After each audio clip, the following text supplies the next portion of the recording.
Hello and welcome to episode 1, first ever, of the OnePeterFive podcast. My name is Steve Skojek. I am the publisher of OnePeterFive, and we're happy to have you. On today's episode, I interview Andrew Bezad, Islamic scholar, author, and currently the most popular writer on OnePeterFive. Andrew's going to tell us a lot of things we need to know about Islam, including this. It is important to repeat because remember, as they said, Allah قال لهم لا تتخذوا أولياءكم إلا بالله والمؤمنين المسلمين. I was just going to say that. These words of wisdom, the week's top stories, and more, coming up next.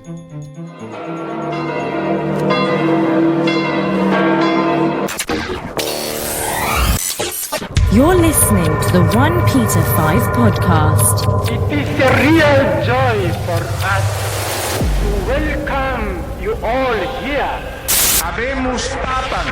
Rebuilding Catholic culture, restoring Catholic tradition. So I'd like to dive right in today and tell you a little bit about me and tell you a little bit about the website and how it all kind of came about and came together.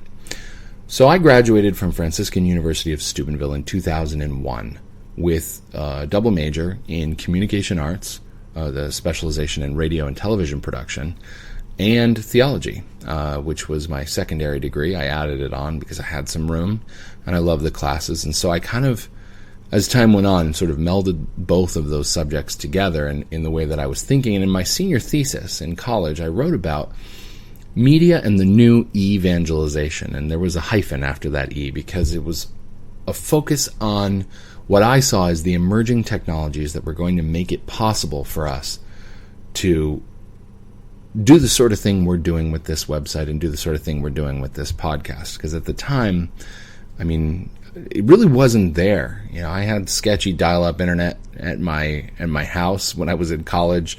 The speeds were slow. The capabilities of computers were definitely not where they are now, where I can be producing a podcast like this in my home studio, really in my home office, just on a PC. And that's something that I can do now that I couldn't do then. And it's the same thing with publishing. You know, blogs didn't really get big for most people until around 2003, which was right when I started getting my feet wet blogging. And, you know, I've been blogging now on Catholic topics for 11 years, 12 years, something like that. I mean, it's been over a decade that I've been doing it. And because of the blogging that I did, I actually started getting, writing gigs over time. I was a columnist for Crisis Magazine for a number of years. I've also written for Catholic Vote, and then my work has been picked up in a lot of other outlets as well. And of course, I also blog on my own personal site. Always have, probably always will. But, it's given me sort of a sense of perspective on the evolving way that Catholic media has worked in that period of time. And when I was a senior in college, I was reading Crisis Magazine in print in the library. And a few years later, Crisis Magazine was inside Catholic.com, and it was all online, and we were publishing everything electronically. And it's sort of, there's just been this evolution of the content and the technology. In those years, I've also worked in a lot of fields. I did public relations for a boutique firm here in the Washington, D.C. area where I'm based. And I got to get in on the ground floor with corporate social media and sort of understanding the way brands interact with the world. I've also spent a lot of time in those years building these social networks. In 2006, when our interns were coming in talking about Facebook, none of us knew what it was. In 2007 or 2008, when people started talking about Twitter, we were like, what's the point of that? But over time, these have become resources that allow us to share information in ways that just never was possible before. And so we've sort of reached this point of culmination where all these different networks are out there, and we're sharing information, and we're overloaded with information, but not all of it is the caliber that we want it to be. And I feel like in the world of online Catholic analysis, you have a couple of different things. You have things that are very academic and very scholarly, and that's good in a way because it helps us to come to a deeper understanding of our faith. But then you've got the stuff that's essentially purely opinion-based, often very critical And believe me, I am guilty as charged of being involved in that, because, I was going to say it sells newspapers. I mean, it gets traffic, it gets eyeballs on your site.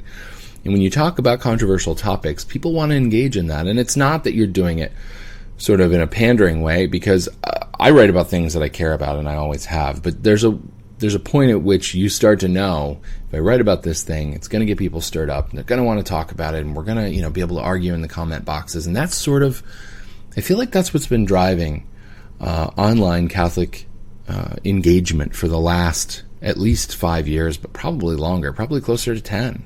Really, pretty much since the blogosphere started out.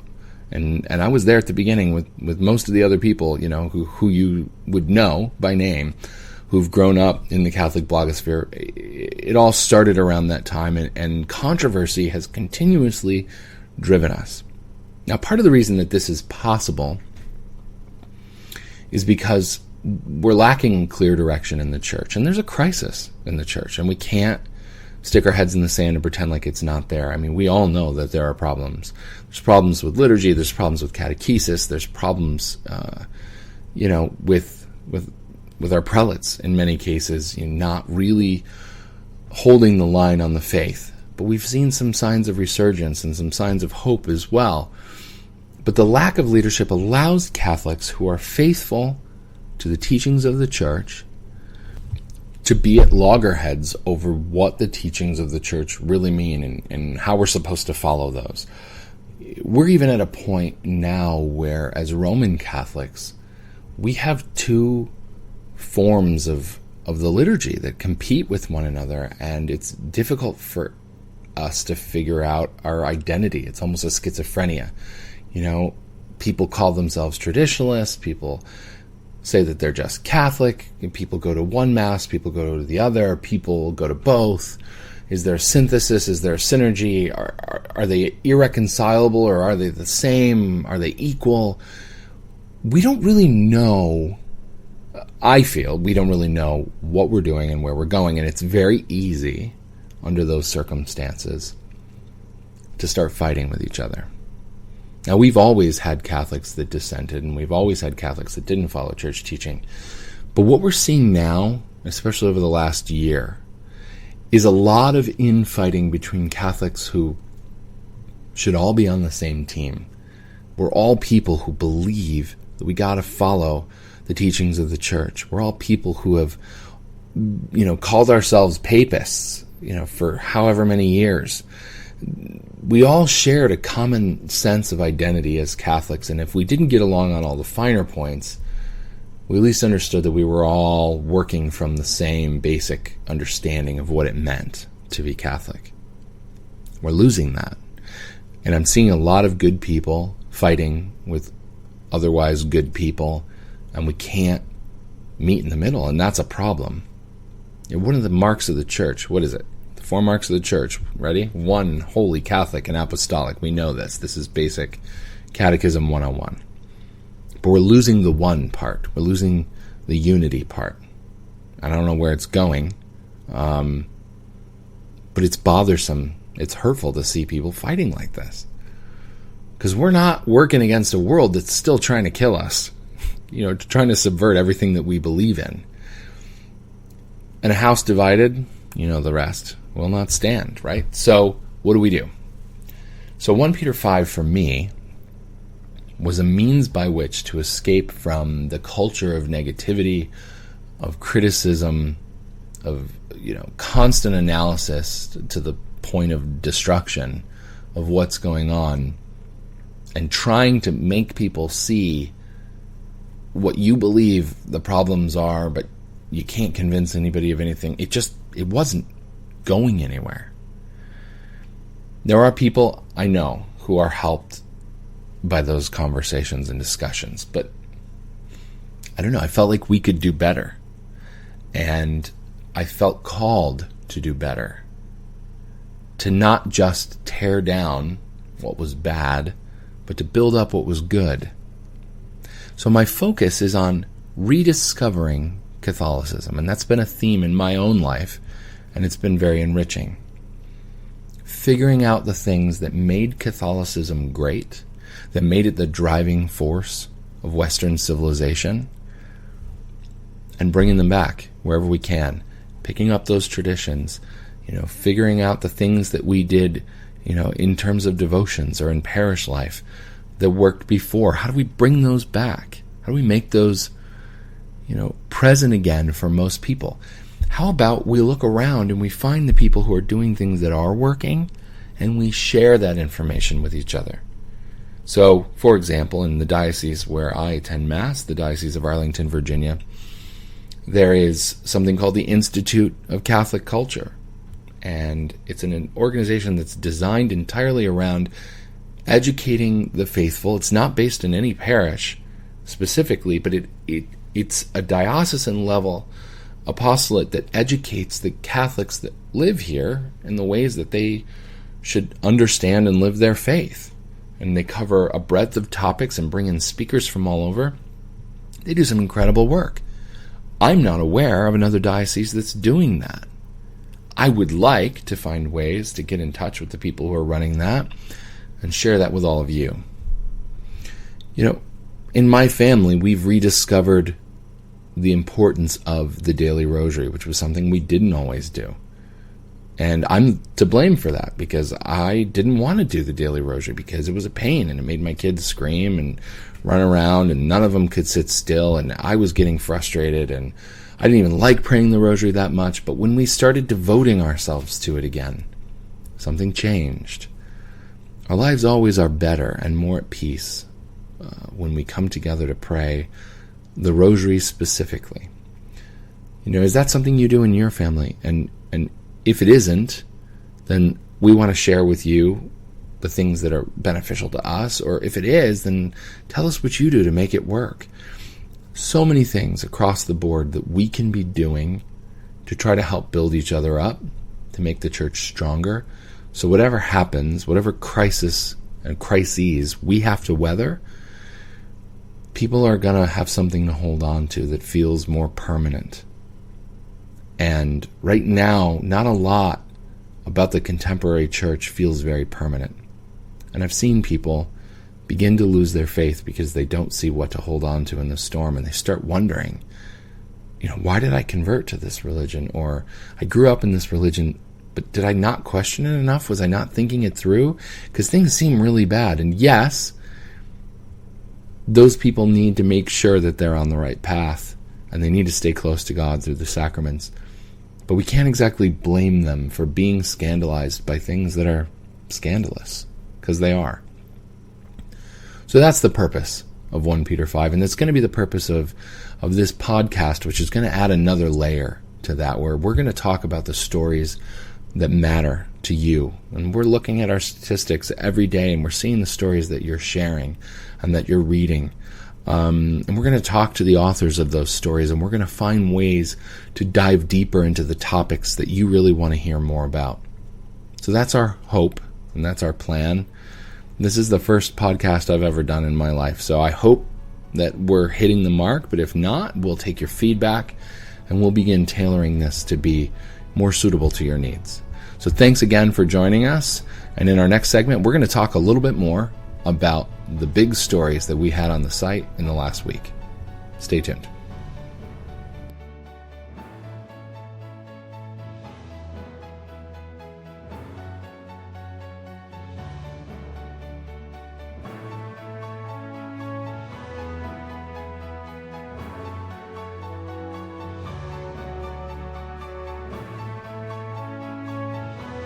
Top Stories, the week in review. So there were really two big stories that rose to the top and just blew everything else out of the water in the last week. And those two stories were What Did the Saints Say About Islam by Andrew Biazad. And that one came in at, we're looking at 19,408 views in the last 7 days. We also had Spiritual Warfare, Why We Are Losing by Father Richard Heilman. That came in at 16,697 views over the last 7 days. There's a commonality between these two posts. The posts about Islam are really starting to take off, and I think that that's understandable given the context of what's going on in the Middle East with ISIS and the growing caliphate and the fears over what's happening to Christians in Iraq and in Syria. I mean, it's bad. It's some of the worst, most demonic stuff I've ever seen, and I tend to be a news junkie and pay a lot of attention to this. I've never seen a threat that seemed quite so dangerous as these guys, and I know a lot of people think that it's not something to be taken too seriously, but I think we need to keep an eye on this because there's something about it that just feels different than other things that I've seen. But I mean, that's speculation. I think that others feeling the same way are actually finding it reassuring that we're talking about the way the church viewed Islam traditionally in the past, and it saw it as sort of an antithetical force. Hilaire Belloc called Islam a heresy. He said that it was basically a distortion of Catholic belief, and it arose 6 centuries after the Catholic Church was founded, so there's some sense in which it definitely was influenced by not only the Jewish religion, but also the Catholic religion, which had been spreading throughout that area of the world that entire time. And of course, we have some of the oldest Christian communities there in the Middle East, in Syria and in Iraq, the Chaldean Christians, foremost among them. But these saints, they were not gentle about Islam. And the quotes that Andrew provided, some of them were very, very interesting. I'll read through just a couple of these ones that are a little bit more significant. Here's kind of an intense one. We profess Christ to be truly God and your prophet to be a precursor of the Antichrist and other profane doctrine. That was from a collection of martyrs. This was in 851, and they were martyrs in Cordoba, Spain, who wanted them to convert to Islam on pain of death. And their response was, your religion is the precursor to the Antichrist. We professed Christ. Another group of martyrs from the same period of time in Spain, and remember, Spain was occupied for over 800 years by Muslim forces. In the southern regions of Spain is where you really saw that concentration. But so this was the following year from Saints Aurelius, Felix, George, Liliosa, and Natalia in 852, martyrs of Cordoba, Spain. They said that any cult which denies the divinity of Christ, which Islam does not profess the existence of the Holy Trinity, refutes baptism, defames Christians, and derogates the priesthood, we consider to be damned. I mean, there's no parsing that one, really. These are saints that didn't pull any punches, and they died for saying this, and they're in heaven because they're martyrs. So there's an aspect of truth here that we're not seeing when we read comments like from the Holy Father, Pope Francis, isn't not encyclical, but apostolic exhortation at Evangelii Gaudium, where he says in paragraph 253, quote, faced with disconcerting episodes of violent fundamentalism, our respect for true followers of Islam should lead us to avoid hateful generalizations, for authentic Islam and the proper reading of the Quran are opposed to every form of violence, end quote. We clearly have a dichotomy of understanding between these saints of the church from 1,200 years ago and the Holy Father is writing in what is essentially a personal opinion and an ecumenical opinion today. Let's contrast again what he says in Evangelii Gaudium to what was said by Saint Juan de Ribera, who was died in 1611. He was the Archbishop of Valencia and a missionary to Spanish Muslims. And he was quoted in several locations. But one of the most significant quotes that I thought Andrew brought forth was this one. As we have seen, Muhammad had neither supernatural miracles nor natural motives of reason to persuade those of his sect. As he lacked in everything, he took to bestial and barbaric means, which is the force of arms. Thus he introduced and promulgated his message with robberies, murders, and bloodshedding. destroying those who did not want to receive it, and with the same means his ministers can serve this today, until God placates his anger and destroys this pestilence from the earth. These things are difficult to reconcile. What the church says now and what the church said then, it's tough. And in the documents of Vatican II, we have an example of this. Specifically in Nostra Aetate, which was the document, the declaration on the relation of the church to non-Christian religions, which was promulgated in 1965. So in paragraph 3 it says, "The church regards with esteem also the Muslims.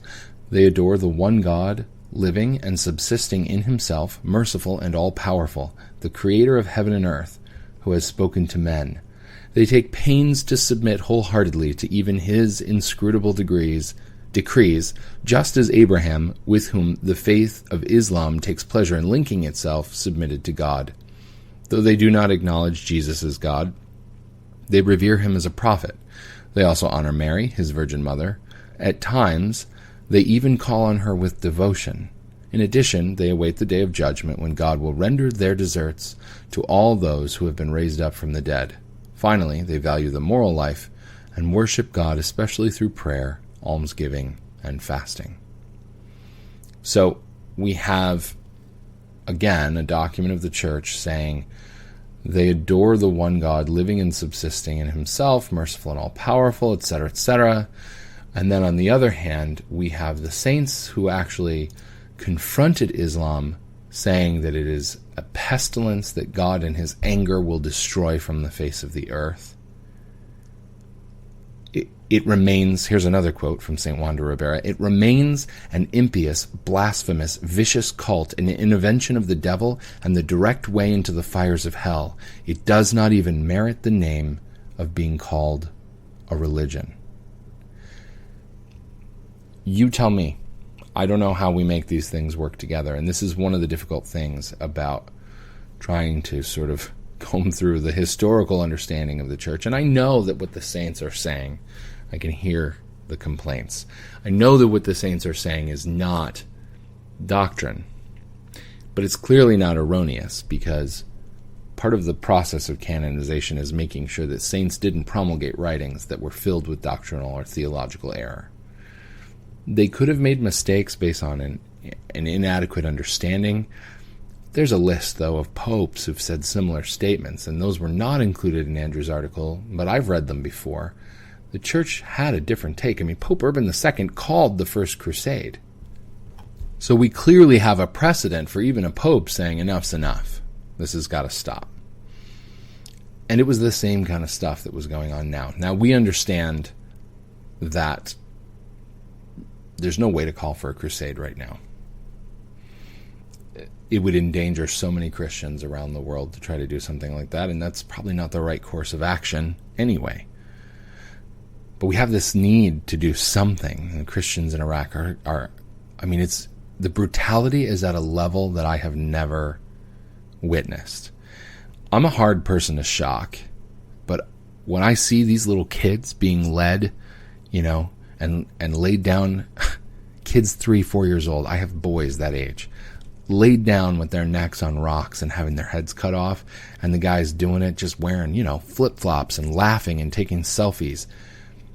There's something not right on a level that goes so far beyond any kind of barbarism I think we've ever experienced. And so it's a huge problem. And I think that this also ties into why Father Heilmann's piece was so popular, because spiritual warfare, it's real, it's happening. We're fighting against principalities and powers. There are forces driving the events in the world today. They're not just the ambitions and desires of men. There is demonic activity in the world. Now, I'm not going to get into it, but I used to work for an exorcist, and I've seen some things. I'm telling you, it's not pleasant, but it does remind you that it's real.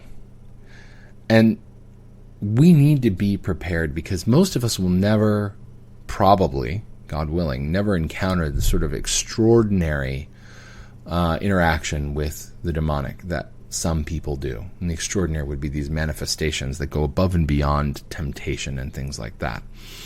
But it doesn't mean that spiritual warfare isn't being waged. It's definitely happening every day. And it happens in the little things, in the little details of life, in the irritations that make you angry and make you treat people without charity, or the fights that you get in with people on the internet because you disagree with them about something that you think is fundamental, or, the temptations to lust that are all around us everywhere we look. Men, I know you know what I'm talking about. You can't spend any time on the internet without running into something that's an occasion of sin. There's always an ad or a picture on the sidebar or a link to another story that's just indecent. And if you go down that road, you're going to wind up in more trouble than you started with. And so being able to resist those things, to kill those urges right when they start, that requires a strong prayer life and spiritual warfare. And it's the only thing we've got to combat the evils that we face in the world that are so big and so incomprehensible that we don't even know how to take them on. I'm talking about stuff like abortion. We don't know what to do. And now I'm talking about stuff like ISIS and the crisis in the Middle East. We feel powerless. We don't know what to do because we don't have the means to stop the evils that are happening in the world around us, and it can be crushing to face that. It's crushing to know that these things are going on and to just be driven to the point of tears, wanting to do something to make it stop, and you don't have the power. But God does, and we have to trust Him, and we have to rely on Him. In one of the first features that we published on OnePeterFive on our launch on August 1st, I asked, and I was so pleased to receive a positive response. I reached out to John C. Wright, who is a science fiction author, a successful science fiction author, who converted to Catholicism in 2008. And I own a bunch of his books. I have been reading him for a while. And I asked him to write about how his faith informs his work. And when he got into the story of how science fiction really dovetails with being Catholic, he talks in this imagery that Chesterton would have loved. It's reminiscent of the Ethics of Elfland, which is the third chapter of Orthodoxy, where he talks about all the beautiful things in the world that inspire the imagination and that lead us to understand that supernatural things must be real. But the way John talks about the spiritual life, let me just read you a segment because it's one of the most brilliant things I've ever read about Catholicism. He says, "But I am a Catholic. In my world, every sunrise is the trumpet blast of creation, more astonishing than a bomb burst, and every nightfall is the opening of a vast roof into the infinite dance of deep heaven, where the stars and planets reel and waltz to the music of the spheres. When I was in China, the tour guide saw me stop to give alms to beggars. He watched in wonder and asked me why I was tipping the beggars. I told him, our God walks the earth in disguise dressed as a beggar, and any man who does not give alms with both hands is stricken with a curse and flung screaming into a lake of fire. One might think that an odd reason to give alms, or even an impure or superstitious reason, but no one can say it is a prosaic reason. To see God in a beggar's careworn and quotidian face is the very soul of romance. Romance? Let me say something of the wild poetry that now rules my life. I have a charm chalked on my front door to call a blessing down from wide heaven. I carry a rosary like a deadly weapon in my pocket, and hang the medallion of St. Justin Martyr, whose name I take as my true name, atop my computer monitor where he can stare at me. 2 angels follow me unseen as I walk, and I live in a world of exorcists and barefoot friars, muses and prophets, healers who lay on hands, mighty spiritual warriors hidden in crippled bodies, and fallen angels made of pure malicious spirit, obeying their damned and darkened sultan from his darkest throne in hell. And I live in a world where a holy child was born, a secret king, beneath a magic star, and the animals knelt and prayed, and from that dread Lord, the small child will save us. You may think my world inane, insane, or uncouth, or false, but by the beard of St. Nicholas, by the breastplate of St. Patrick, and by the severed head of St. Valentine, no one can say it is not romantic. My life these days is a storybook story. If there were more romance in it, it would be enough to choke Jonah's whale. Without Catholicism, there is no romance. Outside the church, where are the miracles? It's beautiful prose, and it sticks with you because it's not just poetic, but it's true. Carrying a rosary like a deadly weapon against the fallen angels, you better believe it has that power. Praying the rosary every day is one of the best things you can do to strengthen yourself against the forces of darkness. Father Heilman makes 3 more specific and concrete suggestions outside of the rosary that he wants you to keep in mind. First, he says, go to confession frequently.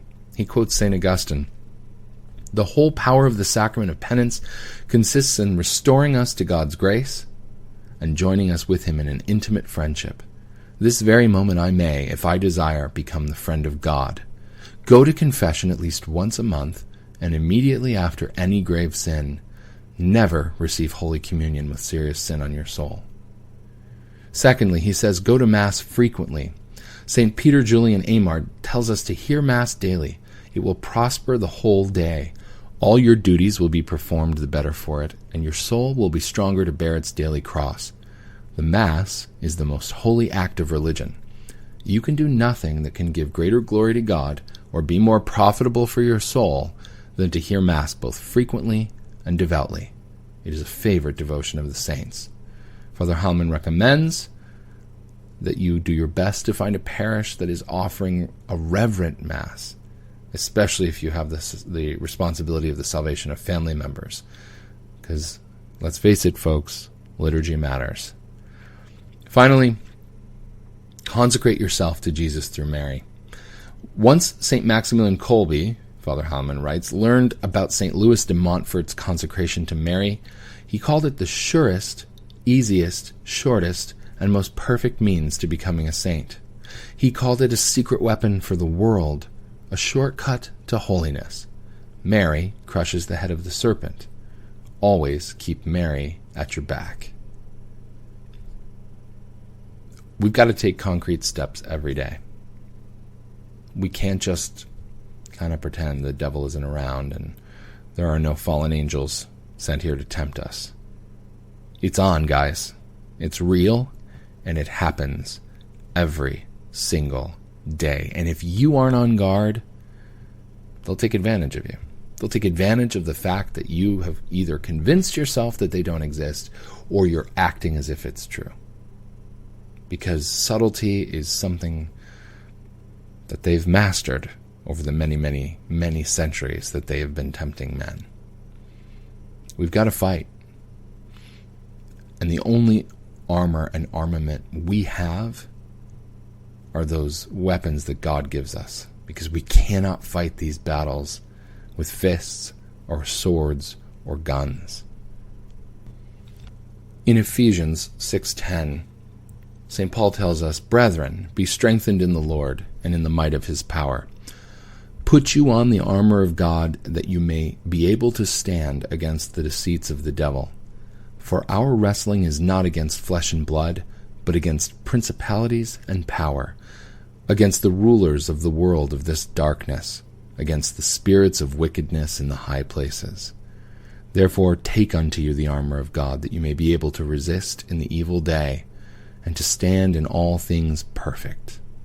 Stand therefore, having your loins girt about with truth, having on the breastplate of justice, and your feet shod with the preparation of the gospel of peace. In all things taketh the shield of faith, wherewith you may be able to extinguish all the fiery darts of the most wicked one. And take unto you this helmet of salvation and the sword of the Spirit, which is the word of God, by all prayer and supplication, praying at all times in the Spirit, and in the same watching with all instance and supplication for all the saints. And I would add to that the short reading from OnePeterFive, where we get the name of our site from. 1 Peter 5, 8-9, which is used every night in Compline in the old Divine Office, the 1962 books. These admonitions and preparations against evil before you go to sleep at night. And it's a powerful thing. He says, "Brothers, be sober and watch, because your adversary the devil is a roaring lion, goeth about seeking whom he may devour. Whom resist ye, strong in faith." This image of the devil as a lion prowling about, it reminds us of the strength and the power that evil has. We can't overcome it. I don't know about you. I'm a big guy. I'm not going toe-to-toe with a lion. There's nothing I can do about that. Yeah, maybe if I've got a big gun. But putting it into context, the devil, he's a seraphim. He is so much more powerful than anything we could conceive of, and so are all of the fallen angels, and so are the good ones. They're incredibly powerful. We can't beat them. They're smarter than us. They're stronger than us. They're older than time. We can't beat them without God. So we've got to ask, and we've got to call on Him. And we can make it happen. Make sure you pray every day, morning and night, and don't skip your rosary. You're listening to the OnePeterFive podcast.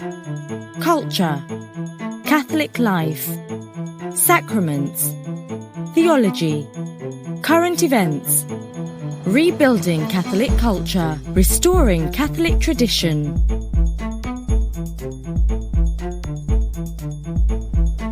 Welcome back to the third and final segment of today's show. This is the interview segment where we talk to a Catholic thinker of note about their field of expertise to try to come to a better understanding of our faith and the way that those who practice it interact with the world. My guest today is Andrew Bezet. He has an MA in Islamic Studies from Hartford Seminary with a concentration in the Islamic equivalent of dogmatic theology. He is the author of Lions of the Faith, Saints, Blesseds, and Heroes of the Catholic Faith in the Struggle with Islam, available from Lux Orbis Press. He is a sought-after writer and speaker on Islamic topics, and he is currently the most popular writer on OnePeterFive with over 42,000 page views on just 2 posts. Welcome to the podcast, Andrew. Thank you. It's a pleasure to be here.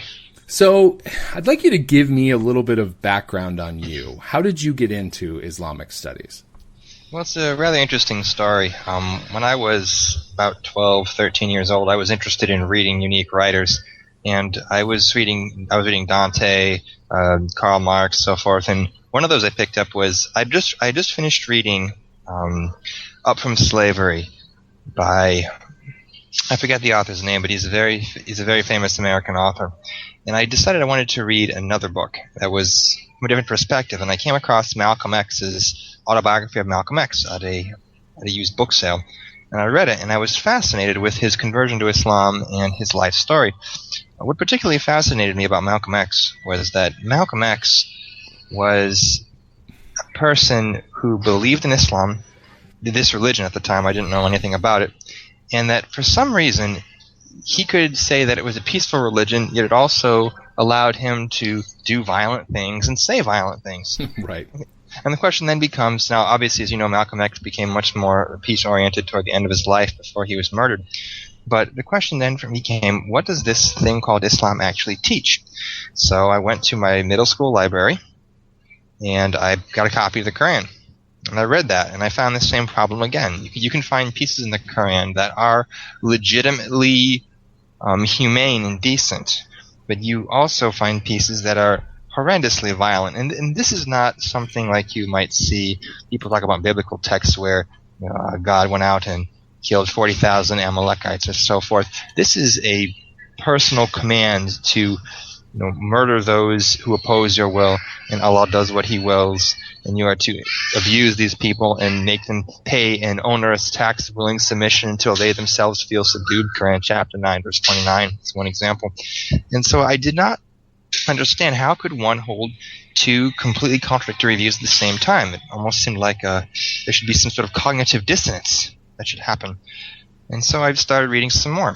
And when I couldn't find answers, I decided to turn to the classical sources of Islamic theology or Islamic sacred tradition. It's called the Hadith.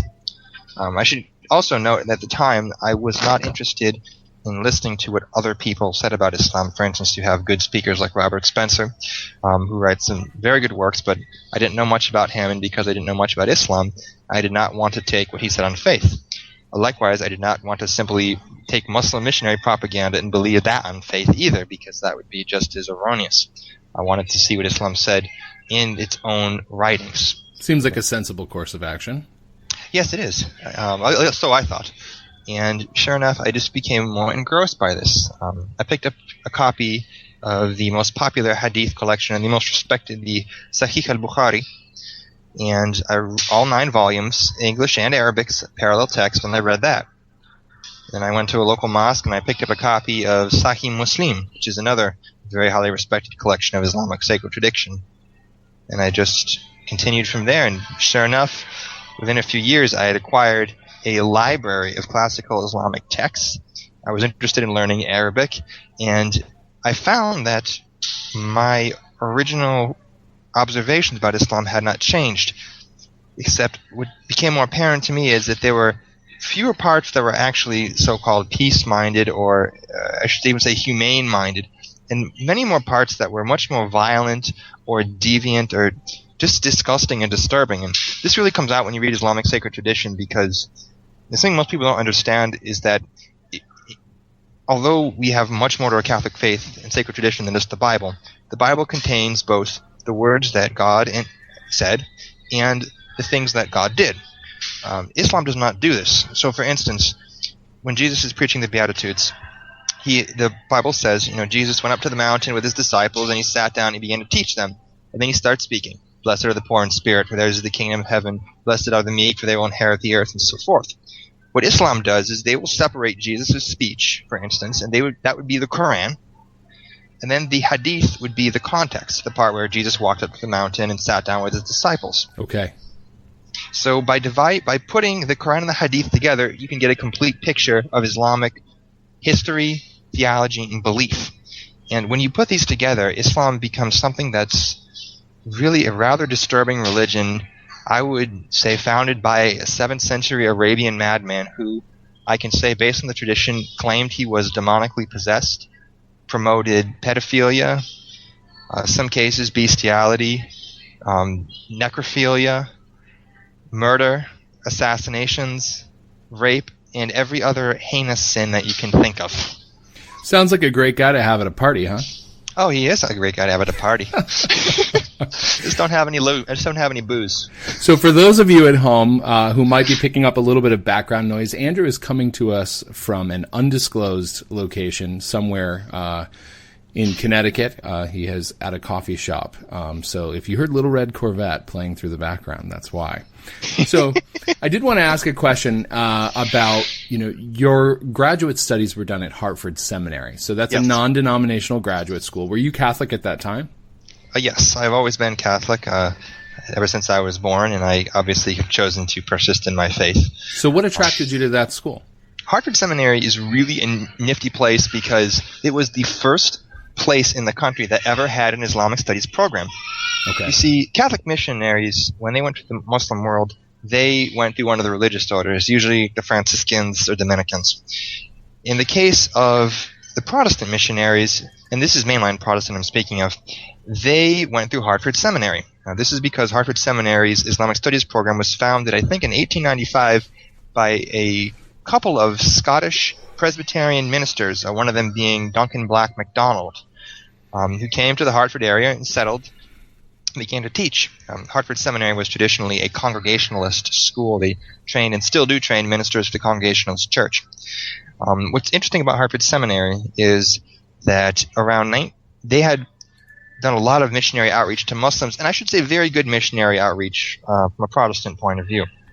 However, around 1950, their missionaries came back and they had a very interesting report. They claimed that Muslims already knew God and they did not have a need for hearing about Jesus or Christian missionary work and salvation and so forth because they already knew God and obviously they were already saved. Around 1975, the seminary officially secularized. It still trained ministers of the Congregationalist Church, but it considered itself a, quote, interfaith seminary. And their Islamic studies program went from being something of really studying Islam from a critical point of view to, quote, understanding and tolerance and interfaith relations. And what's happened now is the seminary has not become yet, but is in the process of becoming a Muslim seminary, where Muslims go to train to be Muslim missionaries. And keep in mind, this was 100 years ago, produced some of the best Protestant minds for Islamic studies that were against Islam. Wow. Yeah, the transition's amazing. That's incredible. Well, I mean, I guess in a way, it speaks again to the questions that I want to ask you. So your piece, the one that was published second, called "What Did the Saints Say About Islam?" It's the most read article we've published to date. It by itself has over 38,000 page views. Wow. And it's resonating with people. And I think that, the quotes that you pulled from the saints, especially those saints who dealt with or were martyred by the Islamic occupation of Spain that lasted the better part of 800 years, these are not diplomatic or ecumenical quotes towards Islam. Why do you think that what's being said in that article is resonating with people so strongly? Because people know the truth. I mean, people who I've spoken to many different people in many different areas for better part of, my goodness, 7, almost 8 years now.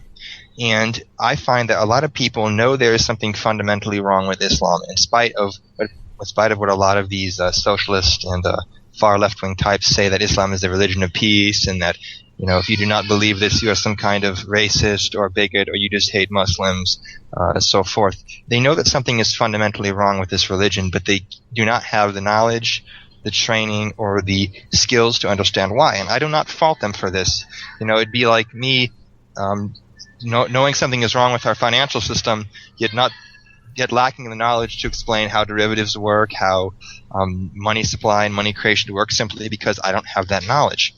And I think it's resonating because someone like me who has that knowledge, who has that training, who's invested himself for, 16, almost 17 years into this endeavor, sure, can understand and articulate this in a way that is simple, makes sense, and connects with what they know.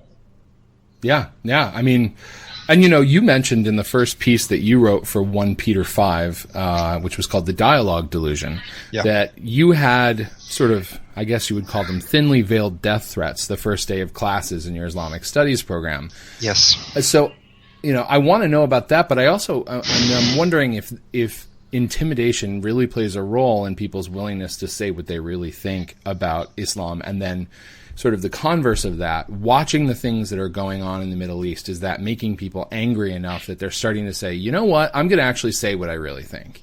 In the Quran, chapter 8, verse 12, Muhammad says that Allah says, وَقَالَ لَهُ إِلَى الْمَلَائِكَ أَنَا مَعْكُمْ سَأَلْقِي عَرَّابِ فِي قُلُوبَ الَّذِينَ كَفَرُوا. Verily Allah said to the angels, I am with thee. I will strike terror into the hearts of the infidels. Terrorism in Islam, people think that terrorism is a tactic meant to bring about just plain fear. That is completely incorrect. The purpose of terrorism is to do things. First is to stop disagreement with Islamic teaching, which is for the greater end, which is the conversion of people to Islam. Mm-hmm. That is why it exists. So the terrorism that you see, and people are legitimately afraid because Islam does legitimize violence against those who do not believe in it or oppose it. Keep in mind, I say it legitimizes it; it does not mandate it. Sure. So for the actual distinction in Islamic law is something that's called maqbool, which means it is permissible. In the words of Muhammad, la dirar wa la darur. It's neither harmful nor helpful. So you can choose to do it, you can choose not to do it, but there is no sin involved. The same with ISIS. This is the reason why you say people can say, well, I have Muslim neighbors and they're not violent, and maybe they are not, because they do not have to be violent. However, should they choose to, at any moment's notice, they can do that, and there is no sin attached to that. There's nothing morally wrong with that. So that is, I think, one of the big issues when it comes to talking about Islam with people. With people today. It's good that people are finally starting to talk about it more, because the main issue with Islam is that its danger is real. It's not a peaceful religion. It's not something that's nice. And what these saints said, they told it like it was. And that's the reason I wrote the article. A bit of background to this. When I was in grad school, I found a book. It was written in Russian. I also speak Russian. And it was a book of what the Orthodox Church calls the Neo-Martyrs. Neo-martyrs are martyrs that basically came after the rise of Islam, and most of them have something to do with Islam. Okay. And I read through this book, and I'm thinking, wow, the Orthodox have quite a few. I wonder what our Catholic faith has. So I found one, and then I found another, and sure enough, it just snowballed. Well, that makes sense. I mean, how long did they spend sweeping across North Africa and Southern Europe? North Africa, Amr ibn al-As invaded Egypt and took Fustat, burned it in 639 AD. Tariq ibn Ziyad crossed Morocco into Spain in 711, so about 80 years. And at the same time, we also forget that the Muslim world waged a continual jihad via piracy since its inception until about the year 1860, 1870. Okay. So you're talking the better part of 1,300 years here. Would this be the Barbary pirates that we're talking about? Yes. Barbary pirates, most of them put that period of history from something of around 1,500 to 1,700, but the Barbary pirates have been around much longer than that. They actually, they were infamous for what's called Anukhas, the white slave trade. Mm-hmm. Two religious orders were founded solely to counteract their influence, the Mercedarians and the Trinitarians. All the saints I've written about in my book, Lines of the Faith. And they were a real scourge. I mean, people do not understand how dangerous, how much of a threat these people played, and how many things they were involved in. It wasn't just capturing people. It was military invasions. It was spying. It was weapons running, we'd call gun running today, money running. And these connections went very deep. You even actually, and I wrote about this in my book, you actually had at one point Calvinist revolutionaries who were working for the better part of about 100 years in various stages with the Barbary pirates and with the Ottoman Empire to try to have a land invasion of the Catholic countries in Europe. It's known as Turco-Calvinism, the phenomenon. Wow. I've never even heard of it. Yep. You can't make this stuff up. Actually, in my book, I have a picture of a medal that was worn by Dutch Protestant sailors who were allies of the Muslims. Now, these people are Calvinist Protestants. And right. It's a medal actually in the shape of a crescent moon. And on one side it says, better a Turk than a papist. In the back it says, in spite of the Mass. Wow. Better a Turk than a papist. Better a Turk than a papist. So you're threatened on your first day of classes. You're told that because you believe, in Catholicism and not in Islam, that, you technically deserve to die. Yes. How does this interaction shape your course of study, as you work toward your degree? A lot of people would have been probably put off by that right away and said, I think I'm going to go look at interior decorating or something else. But you persisted. And so how did that, did it add impetus to your desire to understand what this was all about? It only fueled my beliefs that I already had that I needed to be here and I needed to study. The professor who admitted me to Harvard Seminary, her name was Dr. Jane Smith. I believe she teaches at Harvard University now. She is quite liberal, and she and I have actually had some public disagreements about Islam before, but I have a lot of respect for her because when she admitted me to the program, she said, your opinions are very different than most of the people here, but that's what we need here. We need to have a different voice, somebody who has different views to add balance. So I can respect that definitely from an academic point of view.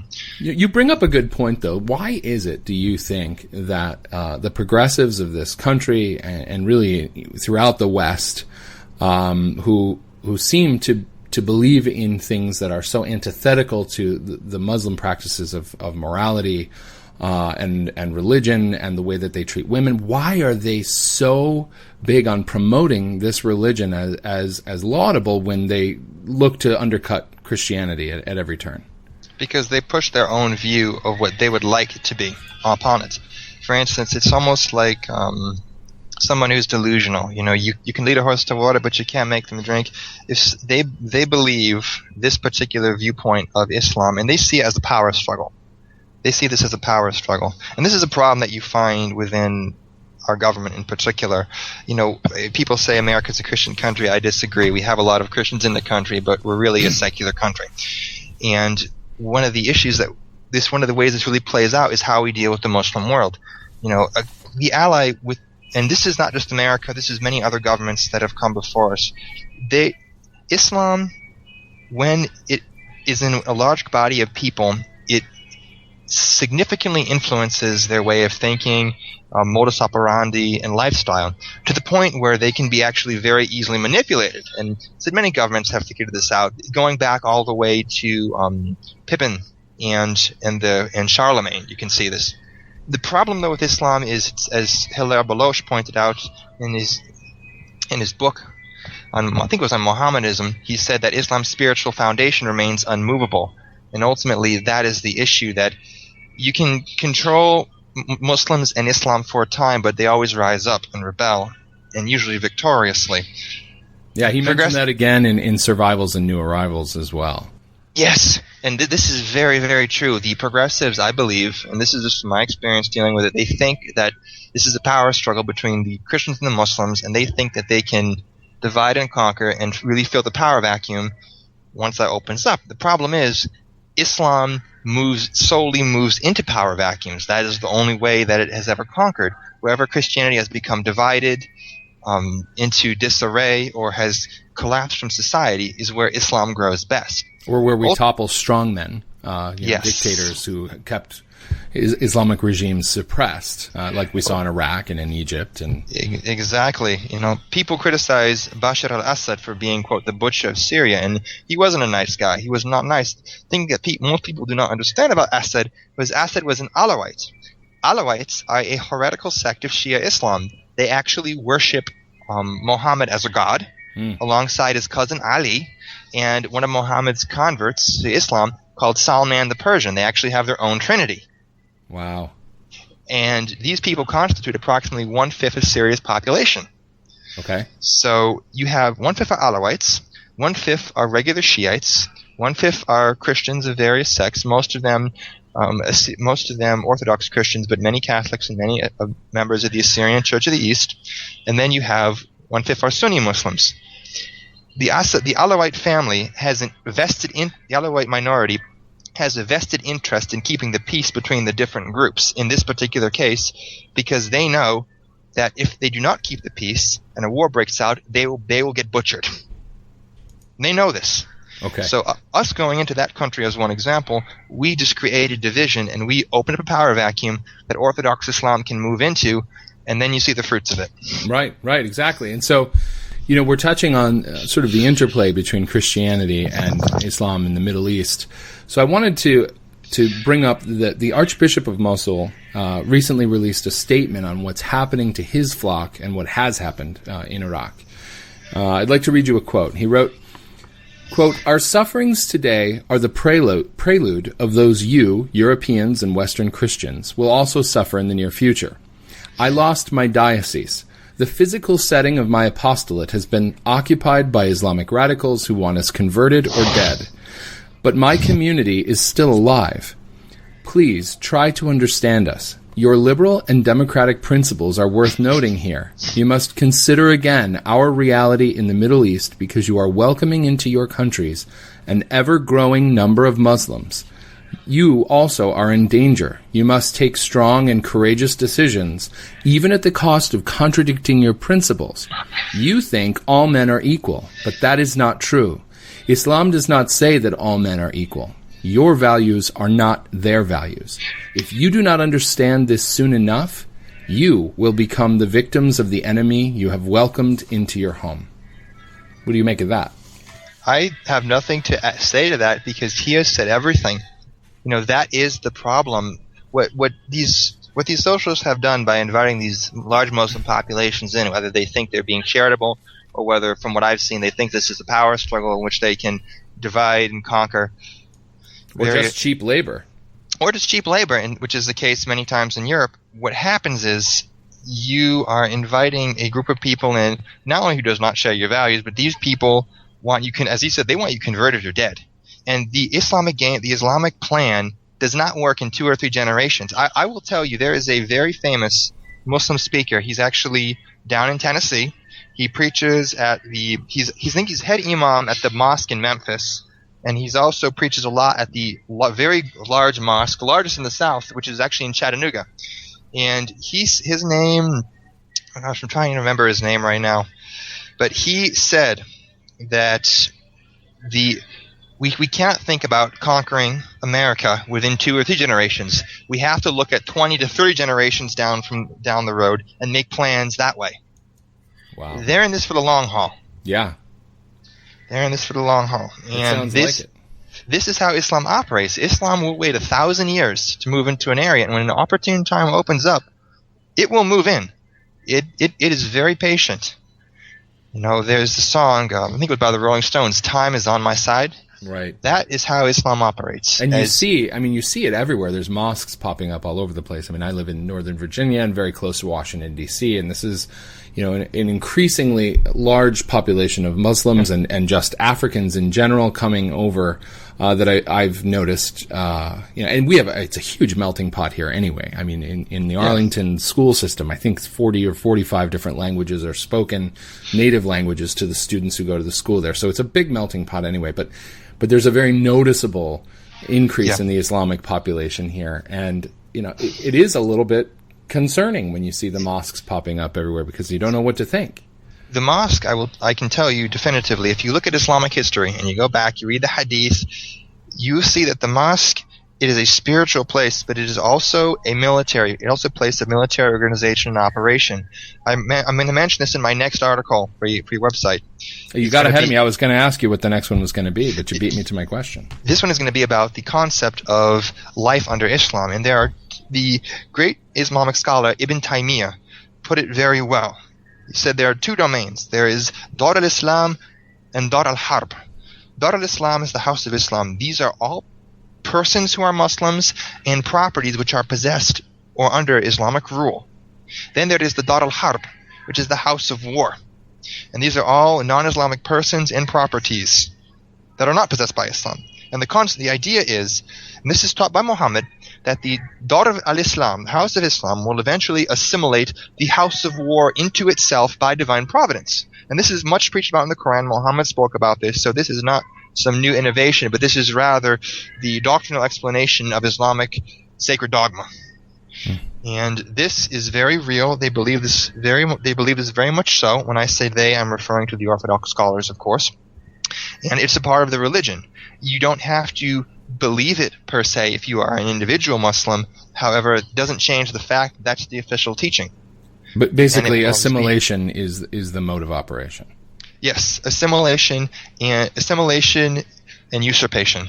Yeah, I guess what I would say is assimilation doesn't always have to happen slowly and gradually over time. Sometimes it can be a rather violent process. Oh, it can, but that is one of the end goals. As Muhammad said, "Al-ghaya yubarritu al-wisata." The ends justify the means, just like from Machiavelli. Right. And this is another important concept to point out as well. Within Islam, as long as something is being done for fi sabilillah, for the cause of Allah, anything is permissible, including murder, mayhem, lying, rape. This is all part of what's called in Islam taqiyya, or deception practice. Taqiyya literally actually means acting with piety, from the verb taqa. So the way you show your piety for Allah is by realizing His will on earth, by spreading Islam by all means possible.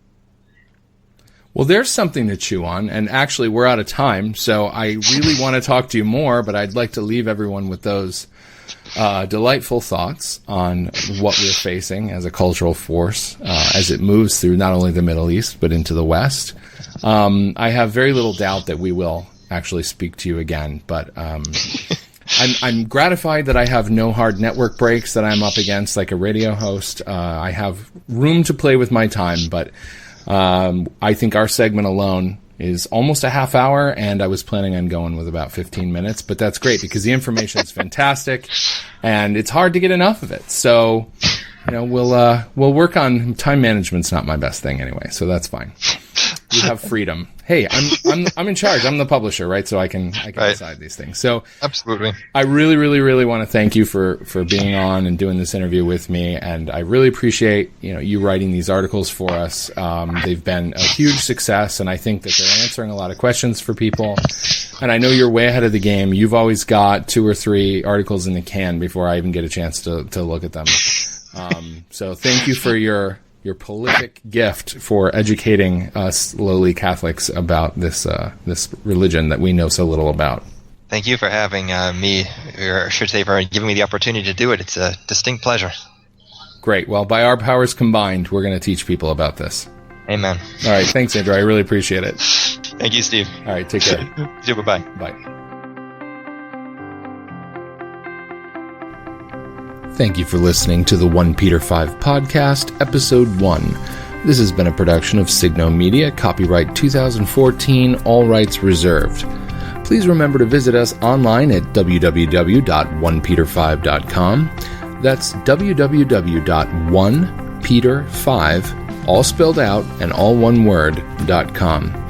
You can join our Facebook page at facebook.com/OnePeterFive and follow us on Twitter at twitter.com, once again, /OnePeterFive.